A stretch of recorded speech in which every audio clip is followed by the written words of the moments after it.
And welcome back. It's another episode of Dear Jane. I am Scott Baker, and she is Marcy Little. Marcy, how are you today? I am so excited for this conversation. Oh yeah, I'm really proud. We have some really kind of movers and shakers in the pro life. On the Dear Jane podcast here, we have a lot of people. We have some people you'd think you never hear from, and we give voice to, and we love that.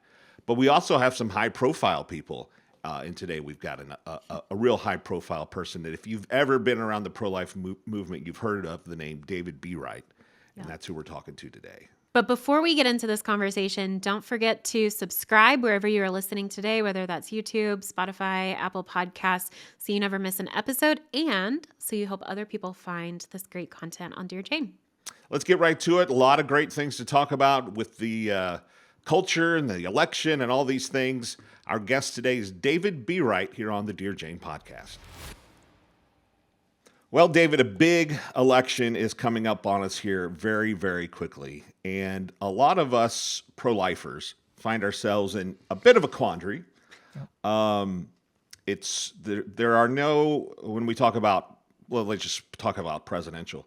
There's no obvious great choice. How do you go about it? I mean, just when you start to consider political candidates, where's the pro-life issue rank for you? How's that calculus in your brain? Oh my goodness. Wow. That's you're opening up a big can of worms here. So the pro-life issue is paramount. It's foundational. And I look at that from kind of two different perspectives. The first of those is look back to the founding of America. When our founding fathers declared independence, they recognized the right to life as the first foundational right before happiness, the pursuit of happiness or liberty, because they realized if you don't have a right to life, what else can you have? So just from a foundational standpoint of our American Democratic Republic, it's an understanding that life is foundational.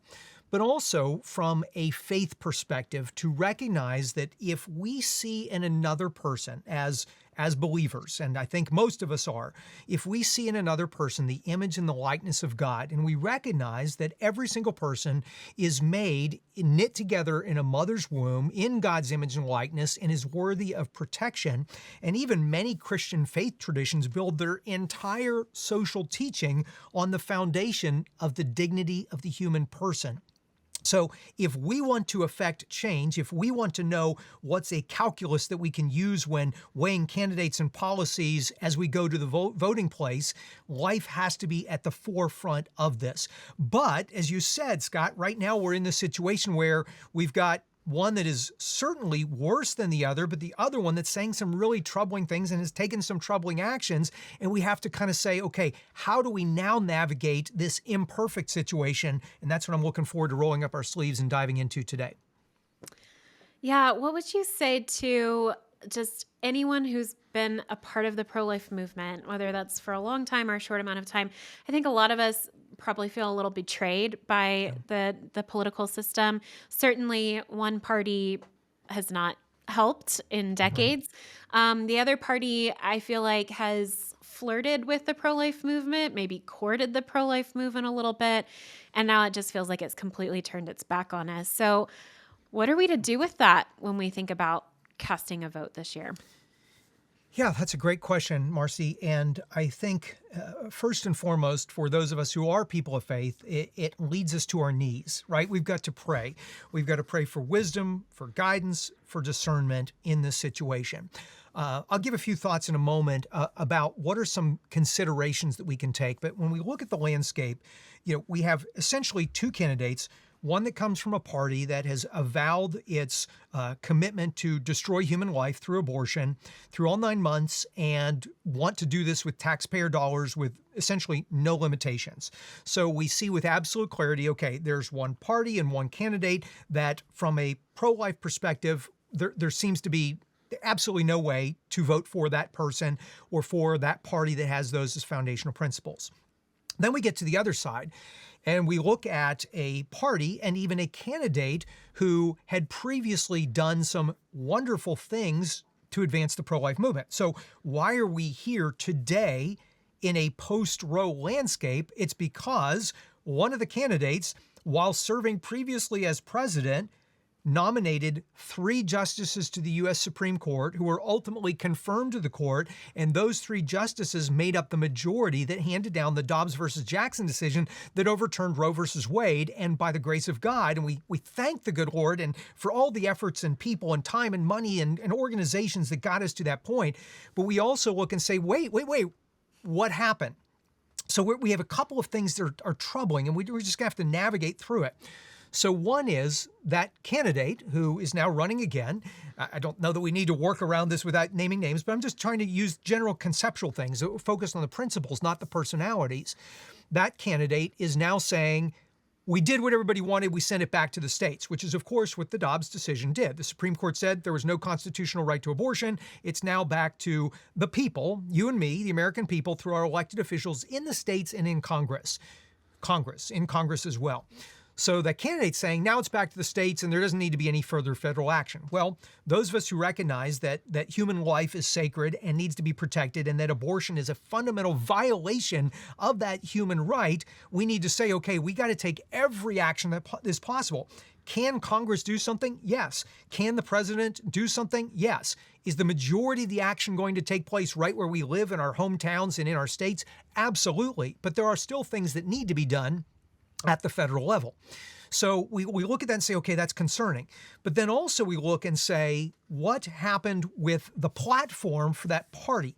So the party that candidate represents previously had very, very solid planks or policy statements in their platform that talked about the dignity of human life and wanting equal protection for all, and it was beautiful. Now, did many candidates actually live by that in terms of their policy decisions coming from that party? The answer is no. But it was at least the aspiration of the party to live up to that higher standard, and the answer is yes. But what happened is during the platform committee this year, leading into the conventions, that policy, that platform position was watered down tremendously, stripping away a lot of those protections and just keeping it as a states' rights issue and simplifying it down because that mirrored more what the candidate wanted to run on. Now, personally, I think the candidate got gun shy because after the overturn of Roe, there was such a drastic backlash, which we're still witnessing, this visceral, emotional, dark underbelly of our nation that just came out of the woodwork to champion and support for abortion and advocate it in state ballot initiatives. But as a result of that, I think that candidate kind of wanted to back away and say, I don't want to be in the forefront of this issue anymore. But what are we to do? What are we to do? So I'll just, if I can, just offer a few quick thoughts on this. So going back to my first point of we got to pray. That's the most important thing. The second thing is when we go to the polls, we have a few decisions. One of those decisions, some people could say, I'm just not going to vote. I don't like either of the choices. Both of them have compromise and challenges. The one candidate's adamantly for abortion at all stages. The other one made questionable statements about Florida and other things. And so I just don't want to vote. That's not an option. I'm sorry, but as believers, we are called to be engaged in the civic process. We are called to render to Caesar what is Caesar's. We are called to go, and we are meant to be a part of the process of electing our leaders. So, first of all, don't sit this one out and make sure nobody you know sits this one out. Number two then is if you go to the polls, which you need to, then you've got to say, how do I vote when I want to vote my conscience? Well, you've got to first of all, in my view, look at it and say, is there an absolute no that there's non-negotiables, cannot possibly support a candidate or a party based on things that completely are anathema to my values, to the dignity of life, to my faith. And so initially you start there and say who not to vote for. And I think in this election, there's an absolute clarity of a certainty of where not to vote, in my viewpoint, if the sanctity of life, if you share that foundational principle. But then you say, but there are people who are not so great, or even I think they're kind of bad, but they're not as bad. And you have to look at it at the long term and say, if that candidate who's really bad gets into office, more human lives will be lost. There could be a federal measure to enshrine abortion, similar to what Roe v. Wade did, but through congressional action. They will champion and support every ballot initiative to enshrine abortion in state constitutions. They will do everything to provide federal and state funding to abortion providers. Things will get really bad. More children will die. More women will be wounded. If instead we go to the certainly imperfect but less bad option, then fewer children will die, fewer women will be wounded, and fewer of these really devastating policies will be enacted. And so we've just got to weigh that calculus and consider that. The other thing is there's what a candidate campaigns on, and there's a different thing about what they govern. So even though a candidate, in my opinion, is trying to kind of avoid the criticism and the challenge of dealing with abortion in the forefront, their policy and their practice has been to appoint justices who at least recognize and acknowledge the dignity of human life. And I think we could probably expect more of that.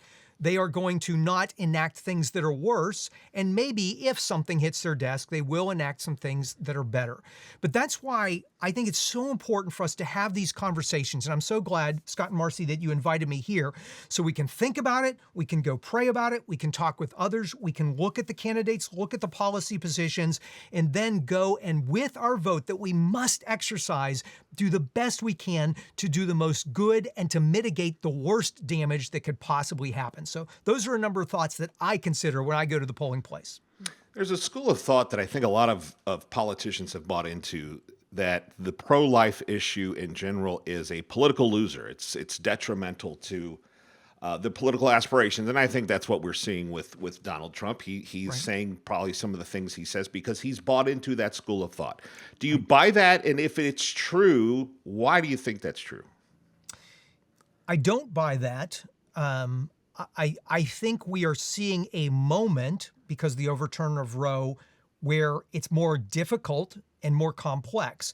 But if you go back and look, I've worked closely over the years with the Susan B. Anthony List, now Susan B. Anthony Pro-Life America, Marjorie Dannenfelser's organization, and they have found time and time again when a candidate runs on a principled pro-life platform and position, they will in many more cases win than they will lose as a result of that position. So we can go back and look at a lot of elections, and that's in red, blue, purple states, everything in between. So historically, I would say that the problem has been people who have been running, candidates haven't known how to talk about it. They haven't known how to campaign about it. They've gotten caught in traps where they don't know how to address the wedge issues of rape or incest or life of the mother, or they're really not principled pro-life people, so they're just kind of pandering to the pro-life vote. And so when they get caught in a corner, they don't know how to navigate it. But when you have a strong candidate who is able to articulate the pro-life position, and not only the position of the child in the womb, but also, do we care enough about women to help them in their time of need? I mean, a lot of us in the pro-life movement have seen the data, even supported by the abortion industry, that says between 6 out of 10 and 7 out of 10 women who had abortions said if somebody had been willing to help them and provided resources to them, they would not have had an abortion. So can we, as a movement, as politicians, articulate that in a way to say we care about women and we want to offer them a better choice that doesn't come with a lifetime of regret? Can we support our pregnancy centers, our maternity ministries, other groups that are doing amazing life-saving work? Now, I mentioned this moment that we're in, and that's where things get complex. So as we all saw, when Roe v. Wade was overturned, there was this enormous backlash. And I think I was surprised, and most leaders and most advocates I talk with really were caught a little bit off guard by how visceral that response was. But I think it makes sense, because since the 1960s, the sexual revolution, the proliferation of contraception, and then the decriminalization of abortion, people began living lives with lifestyle choices that kind of all fit together, and in their minds necessitated we've got to have abortion as this option. And so when they perceived that option was being taken off the table, even though more abortions or comparable abortions are happening now than were happening before the overturn of Roe, they're just happening as people cross state lines and as mail pills are coming into their mailbox, abortion pills. But there was this perception that something that I kind of wanted to have in my back pocket is being taken off the table. And so there was this backlash. That's why I think we saw over the first couple of years, 7 ballot initiatives. The pro-life movement won 0 of them. The abortion industry won 7. And we had devastating losses in Michigan and Ohio and other places. And right now we're facing 10 state ballot amendments, and this is what the abortion industry is resorting to now, trying to impose abortion through ballot amendments, many times with misleading language and many times tapping into that visceral emotion right now as rapidly as they can before people start to see, oh wait, we actually can function as a nation, as a state, as a people without destroying the lives of our children and without wounding women for a lifetime through this destructive practice. So I think it's more important than ever. I don't think it's a losing issue, but I think it's more important than ever right now that we educate our candidates, we get involved in the civic process, we work with our local precincts, we work with our local party chapters and the national parties to help them understand how to articulate the dignity of human life better than ever. And frankly, I'm not saying this because you put me up to this, but Scott and Marcy, that's where I think Choose Life fits into this equation. And some of your incredible projects you're doing in Florida and elsewhere, because you are helping people know how to address the issue in the context of our current cultural landscape and climate. That is more important, to be able to measure the efficacy, the effectiveness, the impact of the messaging we're using, and then making sure that shapes the outcome. That's more important than ever. So it's not a losing proposition. We got to approach it more strategically with better messaging. And in my opinion, there's no one doing a better job of that right now than you right now. We appreciate that, and we'll send you our check later. But I'm glad you said what you said about helping politicians and lawmakers in general learn how to talk about it. I believe, we have an opportunity to visit with lawmakers all across the country. And I believe as a movement, we have done an exceptionally poor job at equipping our leaders with the information, the data, the facts, the stories, Right. and helping them know how to talk about this.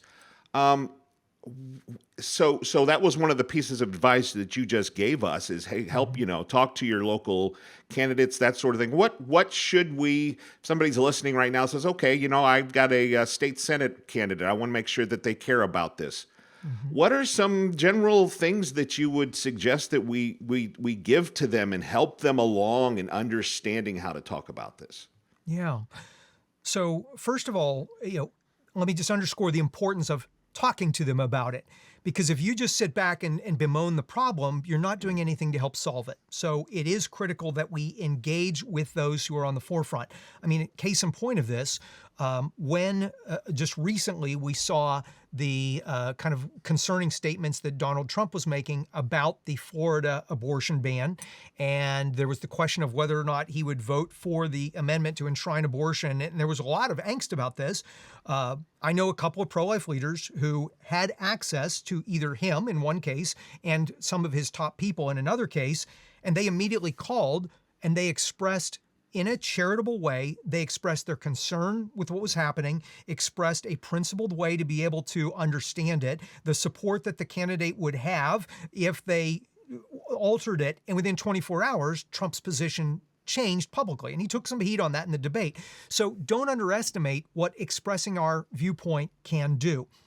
The other thing that I would say is, I've talked to elected officials from, local city council and school board all the way up to U.S. senators and congressmen. And the one thing they always tell me is the most important way you can communicate with them to influence them is either in person or by phone. A lot of times we have these automated email systems and we flood their offices with emails, and they usually just have their staff just kind of put it all in a folder and say, how many for, how many against, that's it. They never even read them. But if you call an office of an elected official, I've had U.S. congressmen tell me that they had a landslide of calls coming into their office. And I said, really? How many? And it ended up being 11. But 11 people taking the time to pick up their phone and call their office and talk to them or their staff, to them was this onslaught of communication. So whether it's go to a town hall meeting, whether it's go to their office, either, if they're a federal official in DC or back home where they work, or if it's a local official, go to them. So I just want to underscore, go talk to them. Now, if you say, what do I say to them? Well, first of all, pray, right? We talked about that.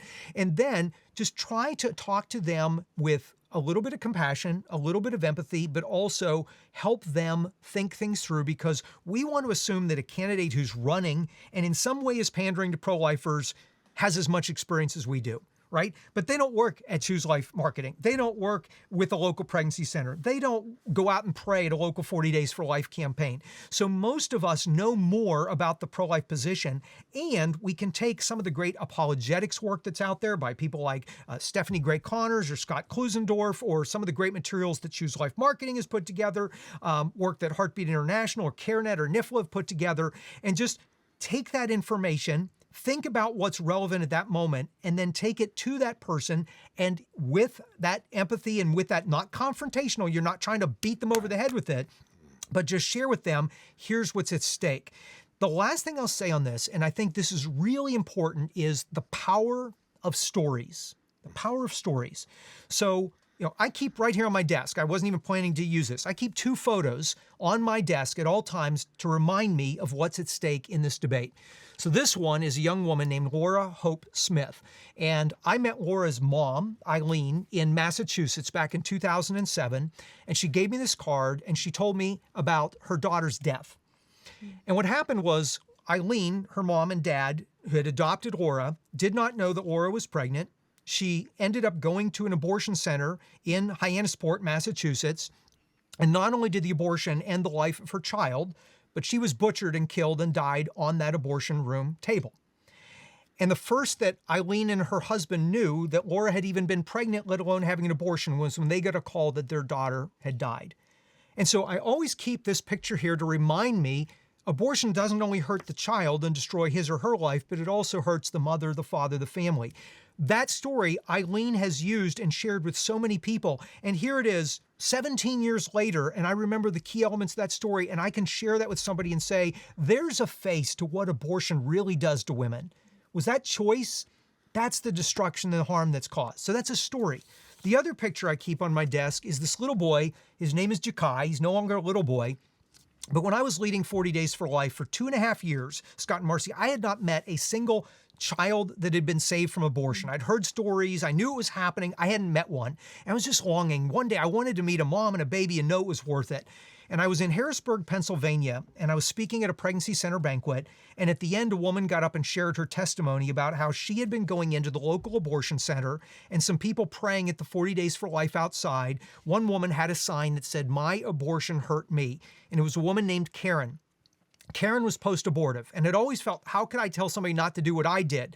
But she felt that day, I need to go. And she went with her handmade sign. The woman saw it. She ran over to Karen and said, I was about to go in here, but I need a lot of help. And Karen took her to the local pregnancy center where those people came alongside that mother, provided help and hope and love. She chose life. And that night in Harrisburg, many years ago, I got to meet little baby Jakai and hold him and meet his mother as she thanked me through her tears for what 40 Days for Life and these volunteers had meant to her. So I shared this story just recently. I was speaking at the Pennsylvania March for Life in Harrisburg. So I related the story since it related to Harrisburg. And unbeknownst to me, in the crowd was Karen, the woman who had been holding that sign. So I shared the story at the end of my little talk. I came down off the platform and she came running out of the crowd and she said, David, I got to share with you. And she pulled up her phone and she shared me a picture that she had just been at Jakai's 13th birthday party. Wow. And she shared the picture of her, Jakai, and Jakai's mother. And I just realized this work we do is not only about the babies, it's not only about the mothers, but we can have generational impact. So never underestimate, whether it's your story, these aren't my stories, but I'm able to share these stories and they have an impact on others. Or if maybe you've been through the pain of an abortion and you're able to share, I thought this was an answer, but it hurt me. It didn't help me. Those stories can soften and change hearts. The example of this I think of is Zell Miller. Zell Miller was the former governor of, I believe it was Georgia, and then a U.S. senator, and he was very pro-abortion, Democrat pro-abortion. And he heard testimonies of women who had had abortions sharing, I regret my abortion. Completely transformed his life, and he became a pro-life Democrat and spent the rest of his political career championing life. But it was because of stories. So as we go, be informed, pray, share what we learn from great organizations, but also share stories that can help to touch the heart as well as the mind. I think that's such an important point. I think too often in the pro-life movement, we're so passionate and we have all the stats and the numbers and we just want to convince people. But if we think about the way that we're touched, we're not, stats I guess, depending on the stat, they can be touching sometimes, but they're never going to move people as much as stories. And so I think that's so powerful. As you survey the landscape, both culturally, politically, where do you see cause for hope? Where do you see our future going as a pro-life movement? Why should other people have reason to hope? Yeah. I see enormous hope. I'm not saying it's going to be easy, but I see enormous hope right now. And I lost count. I think I've been to 35 states just since the Dobbs decision came down. And so I've been working with leaders and groups and advocates on the front lines. And I've gotten to see some of the best scenarios, places like Texas or Tennessee, where, virtually no abortions are happening within their state boundaries. But I've also been to places like New Mexico, where they went from 5 abortion centers to 15 in just over a month after the Dobbs decision. And everybody's flooding across the border from Texas. So there is a lot of change, and we need to adjust to that change. But I'll tell you a few of the spots that I see hope. I mean, first of all, if we are people of faith, we have to place our hope and our trust in God Almighty and His Son, Jesus Christ, our Savior. So that's where I find my greatest hope. With man, any of this would seem impossible. With Him, all things are possible. So first, hope in Christ, hope in God. Secondly is hope in the young, energetic, innovative, new things that are being done. I love to see new ideas. And some kind of people who've been doing pro-life the same way for a long period of time, they kind of see that as competition or a threat in some way. I'm like, no, this is great, because everything that is new needs to be tested until we find what's working best. And in this new landscape, let's be honest, a lot of the things we've done historically as a movement are less and less impactful. I was just on the phone yesterday. I'm going to speak in Columbus, Ohio next week for a pregnancy center, and in their county, 87% of abortions are now committed through abortion pills. So the efforts we have historically done through prayer vigils at surgical abortion centers, sidewalk advocacy, and sidewalk counseling, while they're still important, they're less efficacious and impactful in those places versus where they were even 10 years ago. So we just have to be adapted to whatever the landscape leads us to. So I see young people, some of them through groups like Students for Life, some of them through rising up through the ranks of groups like Choose Life and other places. I see young, youthful innovation, ideas, entrepreneurship that's bringing a lot of new ideas to the forefront. Another thing that I see happening that gives me hope is I see new levels of unity and collaboration that I've not seen before. So you used to have different pro-life groups did different pro-life things, and because everybody was kind of loosely aiming at, well, we got this big federal issue, Roe v. Wade, it was kind of, everybody was kind of off doing their own thing. All of a sudden, when the landscape shifts and it's back to the states, I see groups across Missouri that are now working more collaboratively. They're doing marches together. They're strategizing. The pregnancy centers are networking. They're communicating with people on the other side of the border in Illinois, where people are going across the border to have abortions. And so the collaboration, that unity, I believe is crucial for this stage more than ever before. And I love to see some of the great progress that's happening. This is not a time for Lone Rangers. We don't have the luxury for that in this climate. This is a time for us to be united, collaborative, and working together. The last thing I'll share is I have a lot of hope right now in the solutions that I see being offered to women in need. And that's something all of us, regardless of what part of the movement we're in, we need to come alongside women more than ever before, who are the fear-mongering, all the noise in the media is putting them and their children at greater risk of abortion than ever. We need to be that other voice. I mentioned those studies, 6 out of 10, 7 out of 10 women said, if somebody would have helped me. Through our words, through our actions, through the work of Choose Life marketing and pregnancy centers and maternity ministries, we need to be saying more than ever, I will help you, to that mother, because the only way we can save the child is if we reach through the mother and help her with her immediate needs. So I'm on the board of a maternity ministry, and we are bursting at the seams. We have 23 mothers we're housing right now. My wife is a mentor for some of them. I work with a lot of pregnancy centers. Like, this is the moment that we need to, as believers, show the love of Jesus Christ through our hands and through our feet. And this is the time where, if we really mean what we've said all these years about we want to help women, we want to save children, now more than ever, we need you on the front lines. And that gives me hope, because I'm seeing a huge growth in pregnancy assistance, pregnancy support networks, collaboration, innovation, and all that together. I think we're moving to some of our biggest victories we've had as a movement in the near future. Here's what I would tell folks. If you ever get down, if you ever start to worry, just put this podcast on repeat. Just listen to David, and you'll get fired up. Now I'm ready to go. I love that. You've really been encouraging. It is easy sometimes to see the size of the challenge, and Yeah. it is significant. But you've given us some real motivation and reasons to hope. So we're grateful for that. Yeah. Well, and I just want to thank you, and I really meant what I said.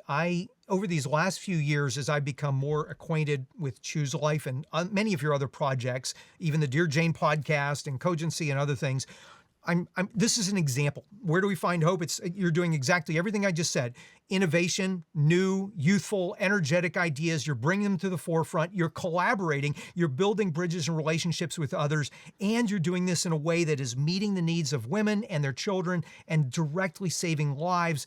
And I can't thank you enough for that. And for the person listening to not only be supportive of and engaged in Choose Life Marketing and all the other affiliated organizations and collaborative projects, but for you to ask yourself, how can I take these same principles? How can I take these examples? How can I bring them into either my fledgling steps of what I'm going to do to get involved in the pro-life movement, or if I'm already doing a little bit, what more can I do and how can I put these principles at play?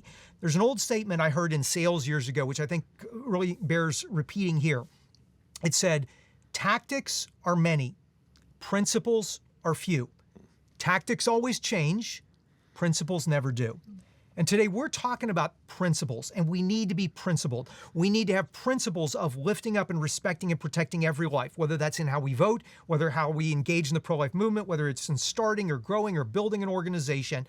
Will the tactics change? Absolutely. It looks different today than it did right before the Dobbs decision, but we got to stick to our principles, and you are able to do that. Just follow the example of what you're learning here on the Dear Jane podcast, and you will be an effective force for good and save lives right where you live. David, you've got your own podcast. Let's make sure we plug that. Where can people find that?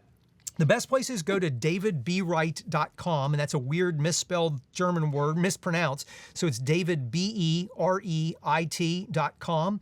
And so I'm just shifting from, I did a big event, a summit of 25 different speakers to kind of kick this off. And then I'm shifting it into a longer term media project. And just to be able to share this hope and inspiration, just like you're doing here, I want people to know if you turn on the news, you get all depressed, you feel helpless, you feel powerless, there's good stuff happening and we can be a part of it and we can lead the change that our communities and our nation need right now more than ever. So davidbereit.com, come along on the journey and stay connected with the Dear Jane podcast. Fired up, ready to go. David, it's always a pleasure. Thanks for joining us on Dear Jane. You bet. It's been a joy. Thanks again for listening to Dear Jane. You can follow along every day on social media. We're on Facebook, Instagram, and X. And make sure you also are subscribed so you never miss an episode on Spotify, Apple Podcasts, as well as YouTube. Ring that bell so you're notified and you never miss an episode.